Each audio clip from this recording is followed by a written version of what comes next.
Imagine this. In 48 hours, an entire planet could fall into the hands of a galactic tyrant. The only hope: a young woman who refuses to be used as a bargaining chip, and a man who no longer believes in anything until he saw her. Welcome to Drama's English, the channel where love always has something epic in its hands. Today we bring you a story of impossible choices, sentient fungi, and a romance that blooms where everything else is dying. Will you help us reach our goal of 50 subscribers? Subscribe, and be the hero we need. And if this story captures you, leave a like so we know there's still hope in the galaxy. This is Dawn on Eco 22. It all began with a desperate knock on a wooden door. And a different kind of dawn on Eco 22. Mario had seen many sunrises. Too many. He was a retired Earthman, a soul shattered by what the Galactic Confederation had done to his people, his world, his family.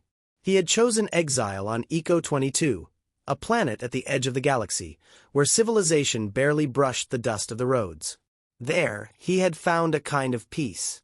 Quiet mornings, silence, and the certainty that he no longer had to save anyone. Until that morning, a young woman collapsed at his doorstep. Exhausted, dusty, and different. Her skin, her clothes, her eyes. A native. Beautiful, drained, and desperate. Mario growled under his breath. He had retired. No more missions, he used to say.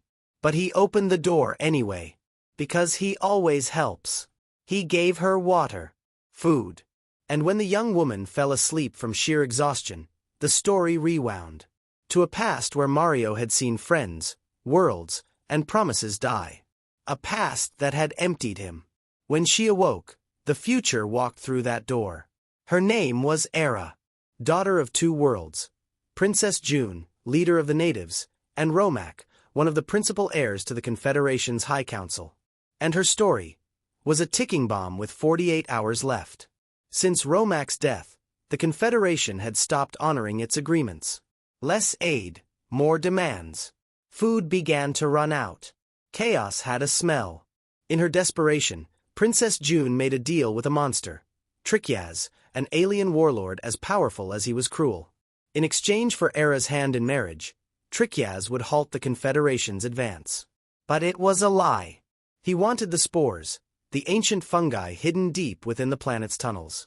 With them, he could feed the red corals of his homeworld and forge impossible weapons. Weapons that would start a war. Mario understood instantly what that meant. He didn't hesitate. He went to the old seismosignal post, an ancient emergency device that sent an underground vibration recognized by settlers as a silent alarm. A call for help. Without words. Only action. Within an hour, 4 neighbors arrived, humans, hybrids, and a few old rebels with more courage than luck. Together, they heard the plan. Put the fungi to sleep. Erase the reason for invasion. Era explained that a native sage, a mythical guardian, knew how to use a root to control the growth of the spores.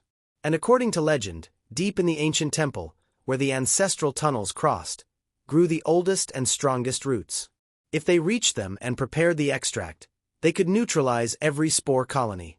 No spores, no weapons. No weapons, no war. And without war, maybe hope. With just 48 hours on the clock. No official permission. No advanced tech. And no guarantee of survival. Mario, Era, and the others began their journey. But the path wouldn't be easy. The depths of Eco 22 were alive. And they did not want to be disturbed. The temple lay 1 day's walk away. If they took the normal route. But they had no time. Trickyaz would arrive in less than 48 hours. They needed to make it in 12. Only one direct way remained. Through the depths. Beneath the mountain range, where ancient tunnels crossed the planet's heart. And where the Mayans lived. Mario said nothing when he heard the plan. He just looked down, sighed, and tightened his pack. Era glanced at him. Is it a good idea, going underground? He didn't look at her. No. But it's the only one. The Mayans weren't just predators. They were keepers of the forgotten. Reptiles the size of large dogs, with iridescent scales, powerful legs, and whip-like tongues that injected paralytic venom. They moved along walls and ceilings, and hunted with patience. The group descended in silence. At first, wide cool tunnels. Then crevices. Then the heat, the vapor, the smell of living minerals. And the sounds. Click, click, click. Like claws tapping stone. The Mayans had caught their scent. Mario saw them first. Camouflaged, their skin shifting colors like liquid chrome. One crawled along the ceiling, another slithered down a wall. Era swallowed hard. "Don't run," Mario whispered. "Never run." But one of the group did. He screamed, fell, never got up. Chaos erupted. Tongues like spears. Venom in the air. Era was cornered against a rock, a Mayan ready to strike. And Mario jumped first. He drove his electric staff into the creature's skull and rolled with it to the ground. "Run when I tell you," he shouted. She nodded. And when he yelled now, they ran together, dodging rocks, tongues, and bodies. They reached a stone gate. Ancient. Ceremonial. Era pushed it open. Mario covered the rear. A claw tore his jacket but missed the flesh. They slammed the door shut just in time. Silence. Darkness. Labored breathing. In that stillness, blood and dust on their faces, Era took Mario's hand. Only for a second.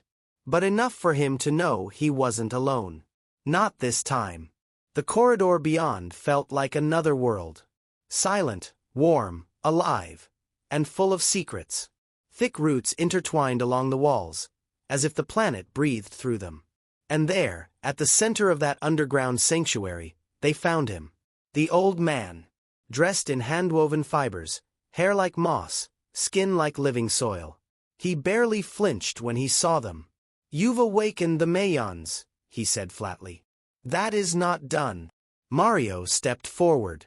"We didn't come for a fight. We came for help." Era spoke next. "The world above is falling. Trickyaz wants the spores, to enslave Eco-22 like he did other planets. And in 2 days, he'll succeed." The old man looked at them, tired eyes, but sharp. "And what does that have to do with me?" Mario clenched his jaw.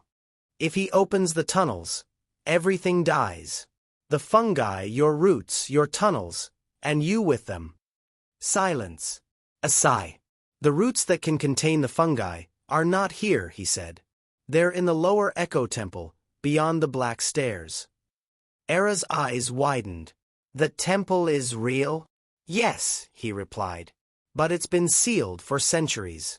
And it cannot be opened without this." He crouched, moved aside a few stones, and pulled out a small, time-eaten wooden box. Inside, no roots. A notebook, covered in dried fungi and ancient markings. "These are the keys. The symbols. The words that open the door. But beware.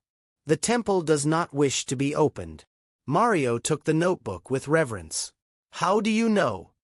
"Because my father, and his father before him, died trying." The group exchanged looks. There was no other way. The old man turned back to his roots. "If you fail, the tunnels will swallow you. If you succeed, may the earth remember you."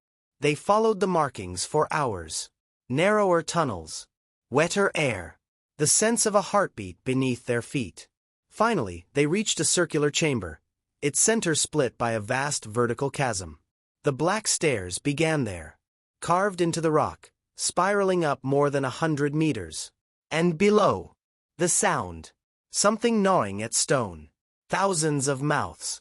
Thousands of legs. The ramps.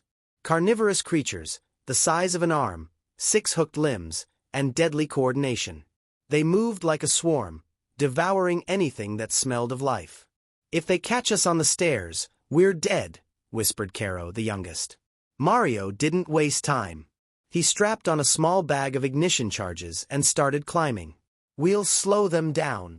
The others followed. The ramps followed too. First the ground, then the walls. The scraping grew louder. Mario tossed a charge. small explosion. Slowed them. Another. And another. Keep climbing, he shouted.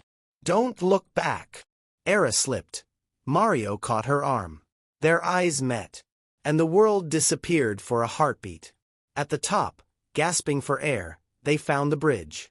Long, narrow, hanging over an abyss. The ramps were still climbing. No time left. They ran.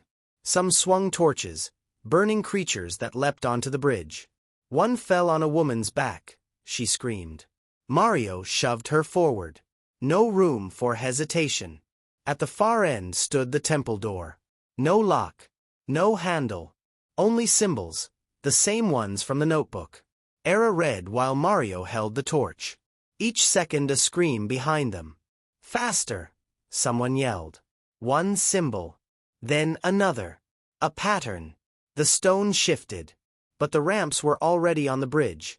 Dozens, hundreds. Mario didn't think twice. He pulled out his last thermal charge, an old weapon from another life. Set it on the bridge. Run, he shouted. He jumped after them. The fireball erupted behind him. Roar, sparks, stone, and burnt flesh. The mountain shook. Era shielded her face.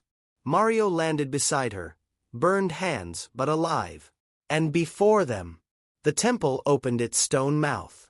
Inside, darkness, and the sweet, drowsy scent of white fungi. Crossing that threshold, the world changed. Behind them, screams, smoke, blood. Inside, perfection. Warm, gentle air, sweet as honeyflower. The ground soft, coated in a snow of glowing spores. Everything shimmered. Roots hung from the ceiling like crystal vines. Walls pulsed with white-blue light, breathing in sync with their hearts. Mario felt peace. For the first time in years, nothing hurt. Not his shoulders, not his past.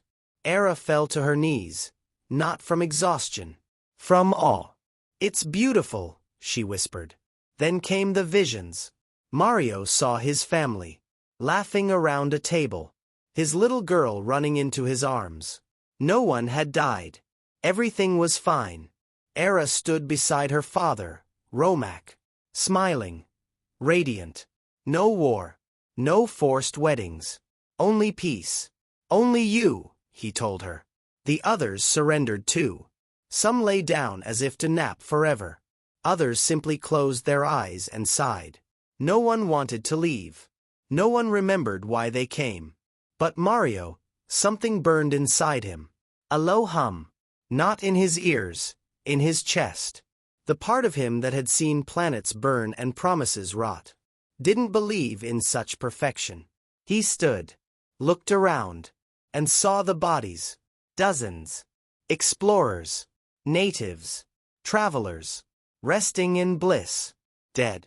The roots had embraced them while they dreamed. Mario snapped out of it. Era. It's not real. Wake up. She smiled faintly. It's okay, Mario. Everything's fine. My father's here. No. It's a trap. He shook her. The fungi turned red. The air thickened. The roots moved. The temple wanted them. Forever. Mario shouted, kicked, pulled. Some never woke. Era opened her eyes as a root coiled around her leg.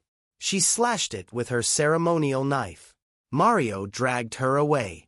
The survivors stumbled toward the far chamber. A sanctuary marked with ancient runes. The mother roots. Dark. Silent. Alive. Real. Do we go on? Mario asked. Era nodded, tears trembling but feet steady. Yes. For everyone who didn't make it. By now, Mario and Era had crossed deadly tunnels, hungry beasts, and a temple that nearly lulled them to death. But have you subscribed yet? If this story has drawn you in, join the mission. Help us reach 50 subscribers.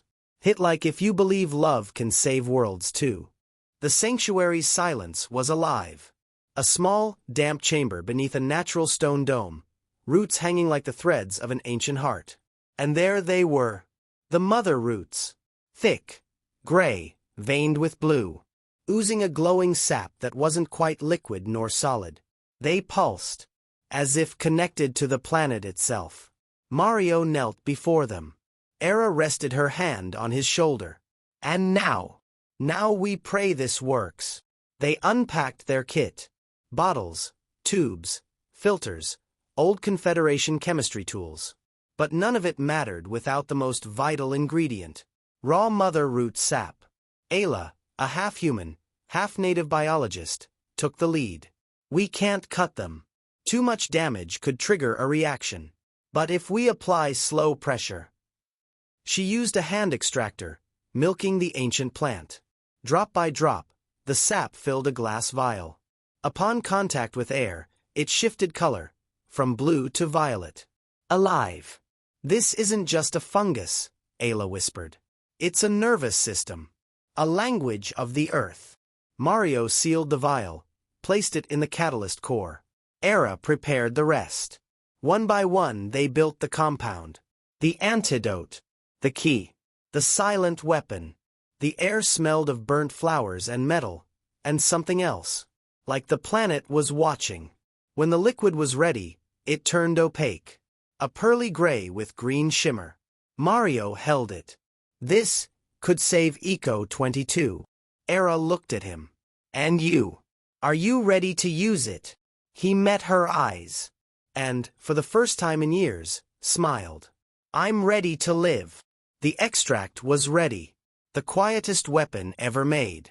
And in the heart of the sanctuary, under whispering roots and trembling light, Mario and Era looked at each other. No shouts. No rush. For the first time in days, a pause. He sat on a low rock, holding the vial like it had a soul. She joined him, silent. Seconds. Shared breath. She smiled first. Did we do it? We did. They embraced. Not a heroic hug, nor a farewell. One of those rare embraces where the body says what words can't. When they pulled apart, their cheeks brushed. Their faces lingered, inches apart. Not a kiss. But almost. Enough to leave the air vibrating between them. Era looked down. Mario swallowed hard. Then, pretending nothing had happened. Let's go, he said. Yes, she replied. But both knew that nothing was everything waiting for its time. They emerged at sunset. The sky was gold, as if the planet inhaled before a scream. The group split up. Mario, Era, and Ayla went straight to the main tunnel, the core of the spore colonies. Still alive. Hanging from walls and ceilings, floating in the air. White, pulsating, aware. And at the center stood the mother fungus. 4 meters tall. Its base thick, porous. From it, hundreds of fibrous roots fed the colonies like a nervous system. Mario held the vial. Are you sure it'll work? Ayla asked. Era answered for him. We don't know, but it's our only choice. They approached. The air thickened. The heartbeat of the fungus thumped like a buried drum. Mario knelt, cut the surface with a dagger, poured the liquid. First, silence. Then, a faint crackle, like something drying in the sun. The mother fungus began to wither. Its glow faded. Its skin turned gray, then brown. The poison spread through its veins. And one by one the colonies followed. Shrinking, falling, turning to dust. Mario crushed one under his boot. It burst into a soft cloud, then settled. They're asleep, Era whispered. Not dead. Sleep isn't death, Ayla replied. They might return one day, but not today. Then, a metallic roar from the sky. A ship.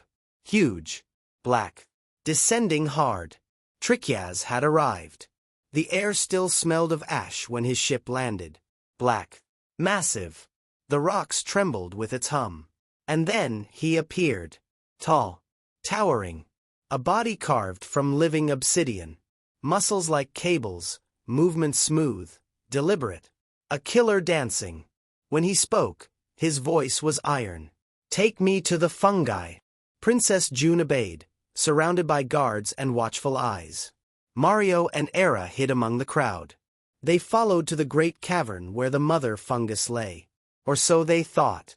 But the color had returned. Not white. Gold. All the fungi were waking.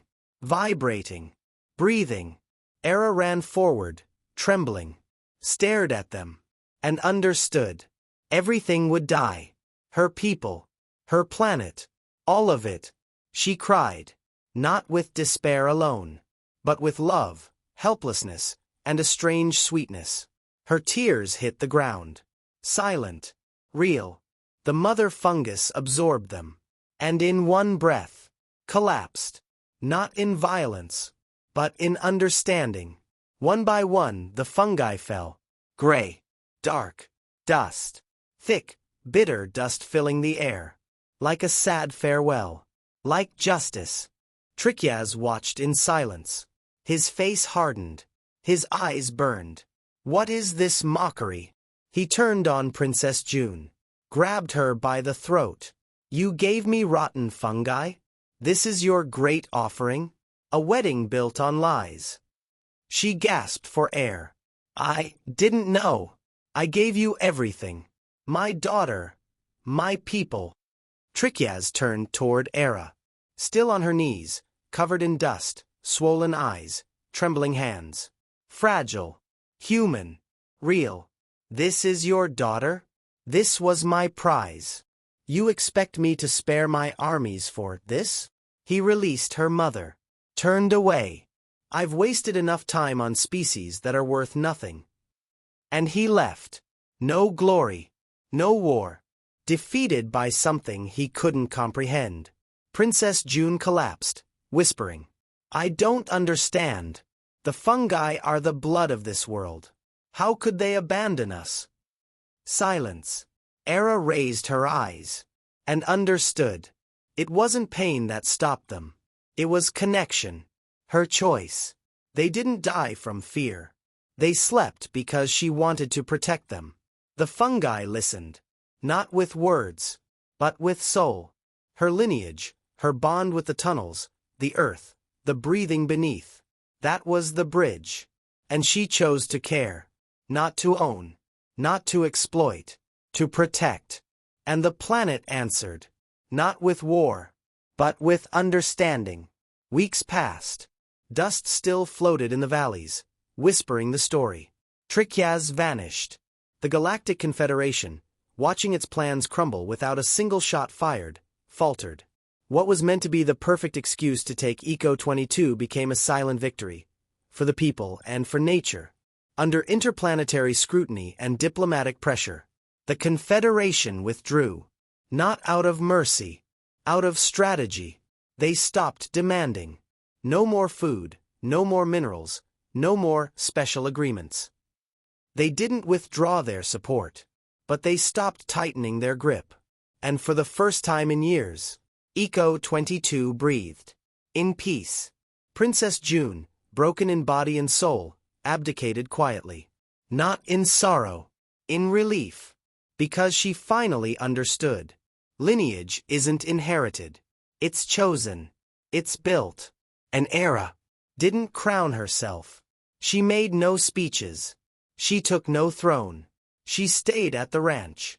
That little refuge on the plains, where dawn comes uninvited and clouds stretch like sighs. Mario had offered her a room. She chose to share his instead. They never spoke of love. Never signed promises. They simply stayed. Together. As if love were nothing more. And nothing less. Than waking up knowing someone is breathing beside you. In those early weeks, Era rose before him. Sat on the porch, a warm cup between her hands. And watched the sky catch fire. Mario joined her later. Sitting in silence. Together, they no longer waited for signs. Because dawn was no longer a call to destiny. Nor an excuse to keep fighting. Now, every sunrise was a way of saying, we're alive. We're together. And that's enough to start again. And then, finally, they kissed. And as the world awoke, so did they. Together. Without fear. Without war. Only love. The end. Thank you for staying until the end of this story. Now we want to hear from you. What would you have done in Era's place? Do you think Trickyaz got what he deserved? Did Mario and Era truly find love, or just refuge? Share your thoughts below. Subscribe if you haven't yet. And share this story if it touched your heart. See you next time on Dramas English.